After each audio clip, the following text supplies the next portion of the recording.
नमस्कार जय जगन्नाथ। आज पवित्र रथयात्रा मोर समस्त ओडिशावासी को बहुत बहुत अभिनंदन। मु बहुत दिन पर आज पुणी मोर वीडियो आरंभ कली। जदि मो वीडियोटी आपण मानक भल लगे निश्चिंत भाव में लाइक शेयर कमेंट और सब्सक्राइब करने को भूलें। जय जगन्नाथ। आज रथयात्रा रे मो घरे पूजा पाउथिबा बलभद्र जगन्नाथ और सुभद्रा आज विशेष पूजा से मु जल्दी जल्दी सब काम शेष करुँची।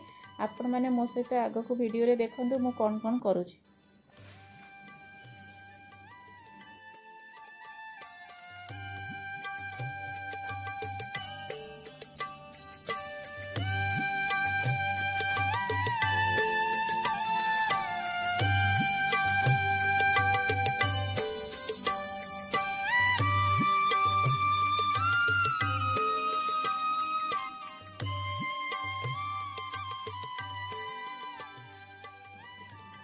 देखंतु मो जगन्नाथ को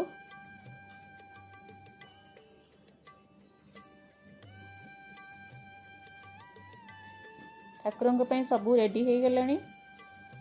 एबे पूजा आरंभ करिबा। प्रथमे मु वृंदावती को एवं सूर्य को पूजा कर देइछि।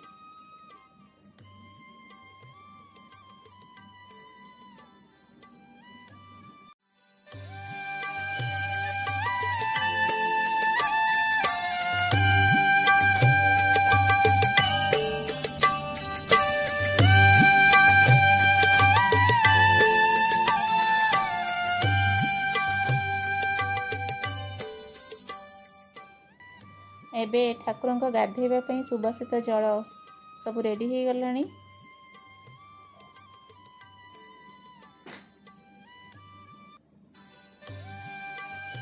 फूल तुलसी सबू रेडी।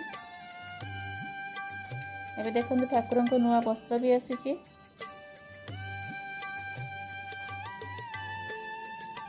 प्रथमे आमे जो भी काम करिबा प्रथमे कलशटी प्रथमे स्थापना करने दरकार। से मु प्रथमे कलशटी को बसाऊँगी।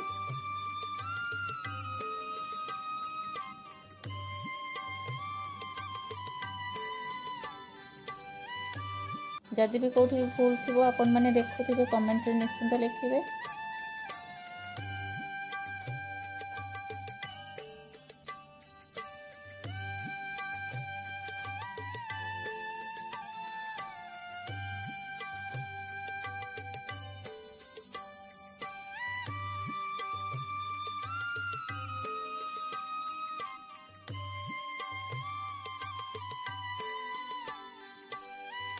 एबे कलश हो गला।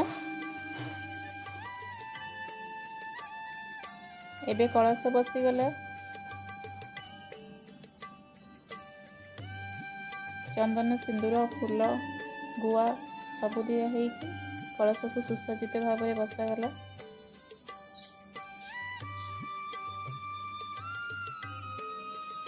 मु जहाँ जेतिकी जानी सेतिकी ही करुची।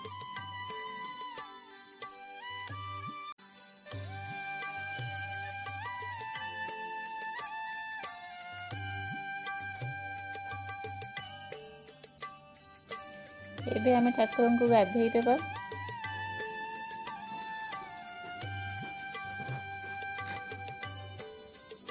ए पानी रे सबू प्रकार आमर हलदी चंदन क्षीर घी महू सबू पकईची मु सबू पकईकी ठाकुर को तुलसी देके गाधेई दउची। कहीं तुलसी जगन्नाथंकर बलभद्रंकर माता सुभद्रांकर बहुत प्रिय।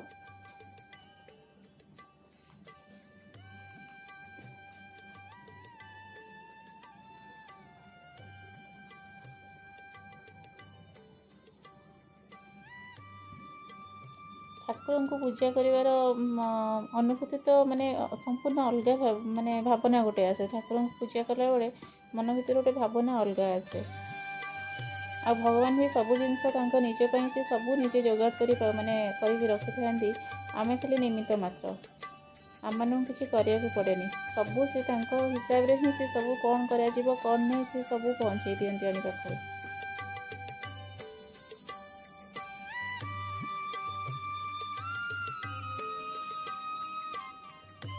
माँ के बलभद्र को गाधे देली। तापर जगन्नाथ को तापर माता सुभद्रा को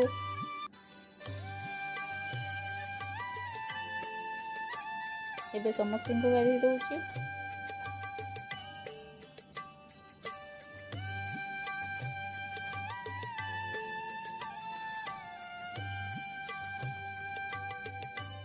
ମୁଁ ପ୍ରତିଦିନ ପୂଜା କଲାବେଳେ ବି ସବୁବେଳେ ପାଣିରେ ସବୁ ପକେଇକି ହିଁ ଠାକୁରଙ୍କୁ ପୂଜା କରେ।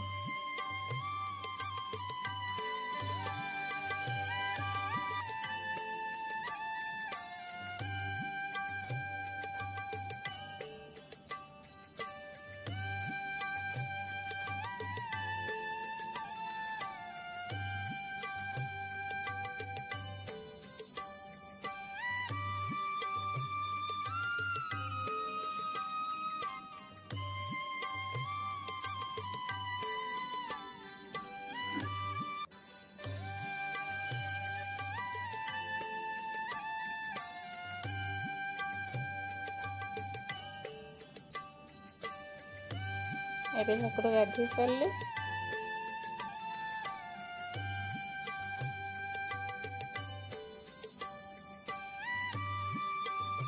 ଏବେ ମୁଁ ତାଙ୍କୁ କପଡ଼ାରେ ଭଲ ଭାବରେ ପୋଛିଦେବି। ତାଙ୍କୁ ନୂଆ ଡ୍ରେସ୍ ବି ପିନ୍ଧେଇ ଦେଲି। ଦେଖନ୍ତୁ ଏବେ ଠାକୁରଙ୍କର ସବୁ ରେଡ଼ି ହେଇଯାଇଛି।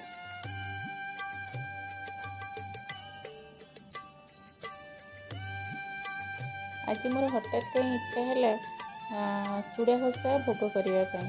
ସେଥିପାଇଁ ମୁଁ ହଠାତ୍ ସାଙ୍ଗେ ସାଙ୍ଗେ ପ୍ରଭୁଙ୍କ ପାଇଁ ଚୁଡ଼ା ଘଷା ତିଆରି କଲି ଏବଂ ଭୋଗ ଲଗାଇବା ପାଇଁ ରେଡ଼ି କରୁଛି। ଏବେ ମୁଁ ଆଳତି ଆରମ୍ଭ କରିଛି।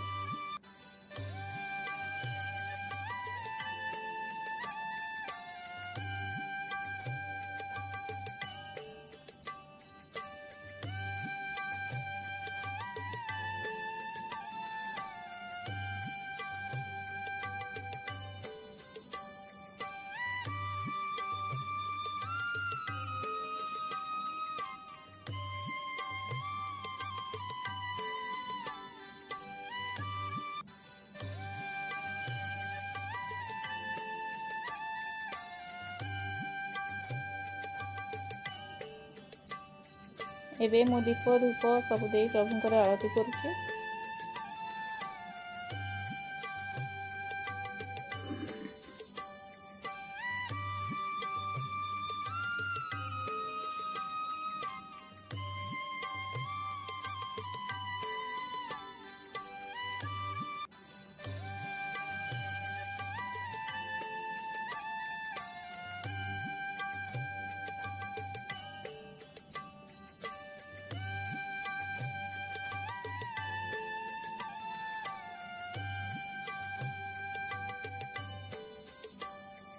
ମୁଁ ପ୍ରତିଦିନ ପୂଜାରେ ଝୁଣା ଧୂପ ଠାକୁରଙ୍କୁ ପାଖରେ ପ୍ରଦାନ କରେ।